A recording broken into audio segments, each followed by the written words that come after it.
Existe um tipo de cansaço que não constrói nada.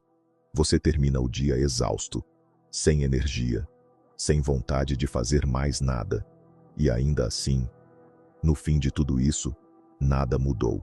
Nenhum resultado, nenhum progresso, nenhuma diferença real entre você hoje e você há 6 meses. Você chama isso de esforço. Talvez seja apenas a forma mais segura de nunca tentar de verdade. Existe uma pergunta simples que a maioria das pessoas nunca se fez. O que exatamente separa alguém que está se esforçando de alguém que só está se cansando? Parece a mesma coisa. Os dois estão ocupados. Os dois chegam em casa esgotados. Os dois dizem com convicção que estão tentando. Mas só um deles está de fato saindo do lugar. E a diferença entre os dois não está no quanto dói. A gente aprendeu a usar o cansaço como prova de esforço. Se terminou destruído, alguma coisa deve ter valido a pena. É essa a régua que você usa, mesmo sem perceber. Mais sofrimento, igual a mais esforço, igual a mais progresso. Só que essa régua está quebrada. O corpo não funciona assim. E a mente, provavelmente, funciona ainda menos assim. Existe uma exaustão que não vem de estar perto de algo importante. Vem de girar em volta dele, sem nunca tocar. Estudar sobre o assunto, sem nunca aplicar. Planejar o próximo passo, sem nunca dar o passo. Se preparar para mudar há anos. E enquanto isso, o cansaço continua parecendo prova de alguma coisa. Mas aqui está o que muda tudo. Esforço real também pode ser desconfortável. Também pode deixar você cansado. Isso não é o que diferencia um do outro. Então, como saber a diferença? Existe uma forma, mas a maioria das pessoas prefere não saber. Porque se você souber medir, você não tem mais desculpa. O esforço real geralmente deixa alguma coisa atrás dele. Uma capacidade que não existia antes. Uma tolerância maior à próxima dificuldade parecida. Alguma adaptação. Pequena, às vezes invisível, mas real. O esforço decorativo não deixa isso. Ele deixa só o cansaço. E o cansaço, sozinho, se esgota no mesmo dia em que aconteceu. Não constrói nada para o dia seguinte. É por isso que alguém pode se destruir inteiro numa tentativa e ainda assim não estar de fato avançando. Não é sobre quanto você se destrói.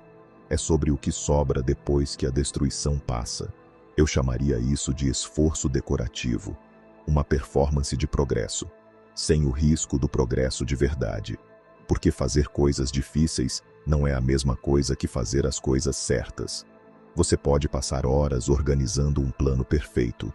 Isso é difícil, exige energia, foco, disciplina até. Mas talvez não seja esforço. Talvez seja só uma forma sofisticada de adiar. O esforço decorativo é convincente exatamente porque é difícil.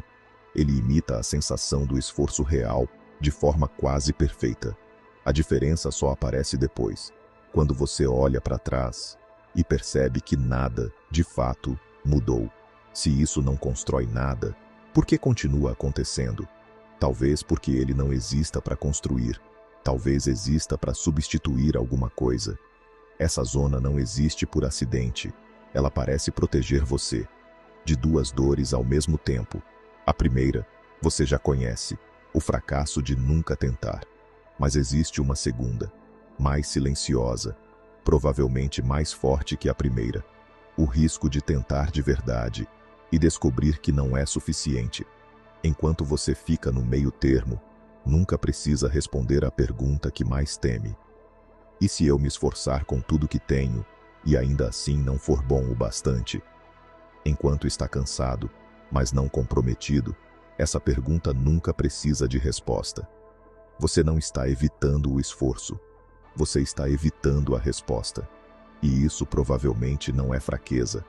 É um mecanismo de proteção tão eficiente que a maioria das pessoas nunca percebe que está sendo protegida de si mesma. Se você chegou até aqui reconhecendo alguma coisa disso em você, essa é a parte que dói de verdade. Não é o cansaço, é perceber que talvez ele nunca tenha sido sobre chegar a lugar nenhum. Alguns sinais tendem a aparecer quase sempre parecidos em quem vive nesse ponto. Uma sensação de estar ocupado o tempo inteiro, mas sem clareza sobre o que, de fato, mudou no último mês. Um propósito, uma meta, quando eu conseguir, que nunca tem uma data. Uma admiração por quem age, e ao mesmo tempo, um alívio estranho quando alguém que agiu falha. Discussões mais longas sobre mudar do que a própria mudança em si. Nenhum desses sinais, isoladamente, prova muita coisa, mas juntos, eles costumam desenhar o mesmo retrato. Alguém que confunde estar cansado com estar caminhando. Existe um custo nisso que quase ninguém calcula. Não é o tempo perdido. Tempo, de certa forma, sempre volta a passar de qualquer jeito. É outra coisa. É a distância que se acumula entre quem você diz que quer ser e quem você realmente está sendo, todos os dias, através de escolhas pequenas. Essa distância não dói de uma vez. Dói aos poucos, silenciosamente, quase imperceptível, até o dia em que você olha para trás e ela já é grande demais para ignorar. E talvez o mais cruel disso tudo seja: ninguém vai te confrontar sobre isso, porque de fora parece que você está tentando. Você mesmo talvez acredite nisso a maior parte do tempo. Você provavelmente já sabe, em algum lugar, quanto desse cansaço é real, e quanto dele é apenas a forma mais segura de nunca descobrir do que você é capaz. A pergunta não é se você vai continuar assim. A pergunta é: quantos meses, quantos anos, você já chamou de esforço aquilo que na verdade era apenas medo, com um nome mais bonito?